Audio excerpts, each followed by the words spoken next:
ఈ రాజకీయాలు, ఈ గెలుపు రాష్ట్ర రాజకీయ చిత్రపటాన్ని మార్చబోతున్నాయి. ఒక్కసారి గుర్తుపెట్టుకోండి, రాష్ట్ర రాజకీయ చిత్రపటాన్ని ఎమ్మెల్సీ ఎన్నికలు మార్చబోతున్నాయి. ఇప్పుడు బీసీ వాదం బయలుదేరింది, అది అసెంబ్లీకి దాక్కుతుంది, రేపు అసెంబ్లీని ముద్దాడుతుంది, శాసన మండలిని ముద్దాడుతుంది. అక్కడ దాకా వచ్చినటువంటి బీసీ వాదం రేపు 2028లో బీసీ ముఖ్యమంత్రి పీఠాన్ని కైవసం చేసుకోబోతున్నాం. 100% మేము బీసీ ముఖ్యమంత్రి పీఠాన్ని కైవసం చేసుకోబోతున్నాం. ఈ ముగ్గురిని గెలిపించి ఇలా రెండో అభ్యర్థులు ఉండొచ్చు. ఖమ్మం, నల్గొండ, వరంగల్లో ఇంకో బీసీ బిడ్డలు నిలబడొచ్చు. అదేవిధంగా కరీంనగర్, నిజామాబాద్, ఆదిలాబాద్లో ఇంకా బీసీ బిడ్డలు నిలబడ్డారు. కానీ ఇక్కడ గెలిచే బీసీకి మాత్రమే పరిగెత్తే గుర్రాన్నే చూస్తున్నాం తప్ప ఏది పరిగెత్తి తమ గమ్యాన్ని చేరుకుంటుందో ఆ గుర్రాన్ని నడిపించడానికి మాత్రమే ఇవాళ మేము నిర్ణయం తీసుకున్నాం. కాబట్టి మిగతా బీసీలు ఎవరైతే ఉన్నారో నేను బీసీ సోదరులకు నేను విజ్ఞప్తి చేస్తున్నా, ఈ డైరీ ఆవిష్కరణ సందర్భంగా మిగతా పోటీ చేసినటువంటి బీసీలు కూడా మన బిడ్డలే. కాబట్టి ఈ ఎన్నికల్లో, సాధారణ ఎన్నికల్లో గనక ఒకే ఓటు ఉంటుంది. కానీ ఇప్పుడు శాసన మండలి ఎన్నికల్లో ఎన్ని ఓట్లైనటువంటి వేసేటువంటి అవకాశం ఉంటుంది. ఇది ఆప్షన్ ఉంటుంది. కాబట్టి రెండో ప్రాధాన్యత ఓటు బీసీలకేయండి, మూడవ ప్రాధాన్యత ఓటు బీసీలకేయండి, నాలుగో ప్రాధాన్యత ఓటు బీసీలకేయండి, 40వ ఓటు ప్రాధాన్యత కూడా బీసీలకే వేయాలి. ఎన్ని ప్రాధాన్యత ఓటు వేస్తారో మీరు బీసీలకే వేయాలి. అగ్ర కులాలకు ఓటేస్తే అది మురిగిపోయినట్టే లెక్క. అగ్ర కులాలకు ఓటేస్తే బీసీలు తమకు తాము రాజకీయ సమాధి చేసుకున్నట్టే లెక్క. అగ్ర కులాలకు ఓట్లేస్తే మన ఆత్మ గౌరవాన్ని తాకట్టు పెట్టినట్టు లెక్క. అగ్ర వర్ణాలకు, అగ్ర కులాలకు, ఈ రెడ్డి ఆధిపత్య దొరలకు ఓట్లేస్తే మన తల్లిని తాకట్టు పెట్టినట్టే లెక్క. కాబట్టి ఇది బీసీ బిడ్డల భవిష్యత్తుకు సంబంధించింది.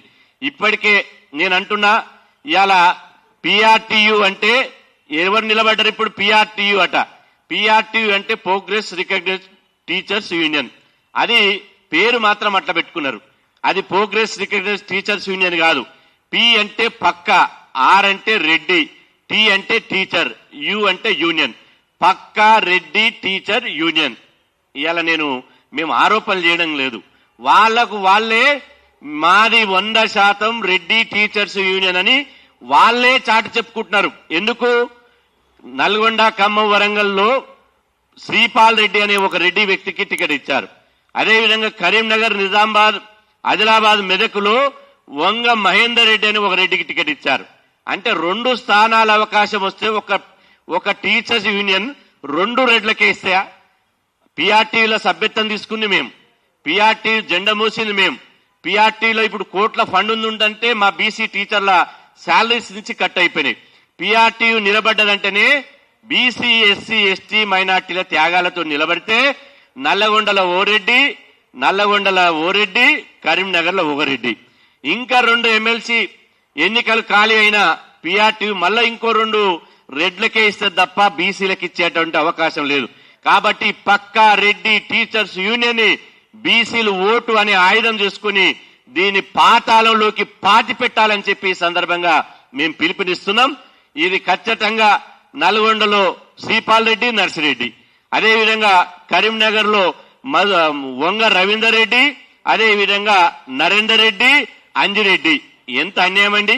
ఇక్కడ నల్గొండలో మొత్తం ప్రధానంగా చేసినటువంటి టీచర్స్ యూనియన్ లో శ్రీపాల్ రెడ్డి, హర్షవర్ధన్ రెడ్డి, అదేవిధంగా నర్సిరెడ్డి, అదేవిధంగా ఇంకొక ఆయన సర్వోత్తమ్ రెడ్డి, మొత్తం రెడ్డి రెడ్డి రెడ్డి రెడ్డి రెడ్డి రెడ్డి మొత్తం రెడ్డిలే.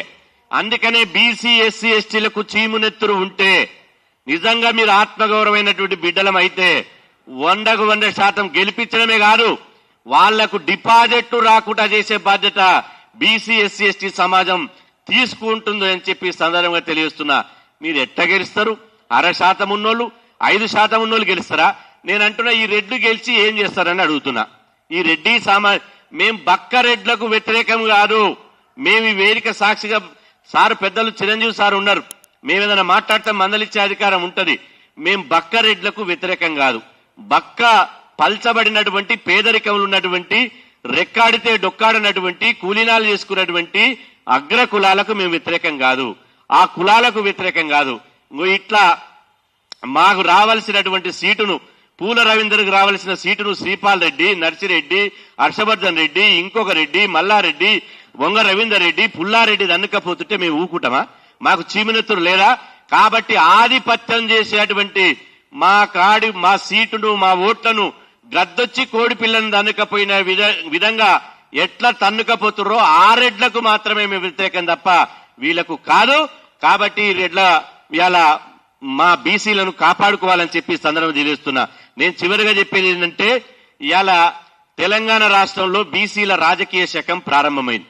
మొన్న మహేష్ కుమార్ గౌడ్ గారు, పిసిసి అధ్యక్షులు మహేష్ కుమార్ గౌడ్ గారు గాంధీ భవన్ లో ప్రెస్ మీట్ పెట్టి, ఇప్పటి వరకైతే రేవంత్ రెడ్డి గారు ముఖ్యమంత్రి ఉన్నారు, ఈ 3 సంవత్సరాలు ఆయన ఏం డిస్టర్బ్ చేయం, కానీ నెక్స్ట్ మాత్రం బీసీ సీఎం కాంగ్రెస్ నుంచే అవుతాడు అన్నాడు. అంటే బీసీ వాదం, బీసీలు ఎంత బలంగా ఐక్యతగా ఉన్నారో మహేష్ కుమార్ గౌడ్ గారి మాటలను బట్టి మనం అర్థం చేసుకోవాలి. అంటే కాంగ్రెస్ పార్టీలో పిసిసి అధ్యక్షుడిగా బీసీకి ఇచ్చారు. రేవంత్ రెడ్డి గారి ఆఖరి సీఎం అన్న తర్వాత రేవంత్ రెడ్డి తర్వాత ఒక బీసీ ముఖ్యమంత్రి అవుతుందని చెప్పి కాంగ్రెస్ పార్టీ గాంధీ భవన్ లో పిసిసి అధ్యక్షుడే చెప్తున్నాడు. అదేవిధంగా ఇవాళ బీజేపీ పార్టీ ఒక బీసీ బిడ్డకే రాష్ట్ర అధ్యక్షుడు ఇవ్వాలని చెప్పి దాదాపు డిసైడ్ అయిపోయింది.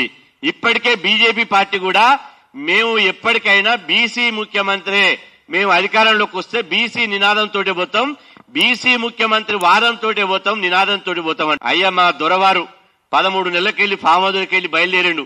అమ్మాదు అని మాంకాళి జాతరలో మాంకాళి బోనాలలో పాటేస్తారు. అట్లా బయలుదేరి బంజారాహిల్స్కి వచ్చి ఇవాళ బీఆర్ఎస్ పార్టీ విస్తృత స్థాయి సమావేశం పెట్టి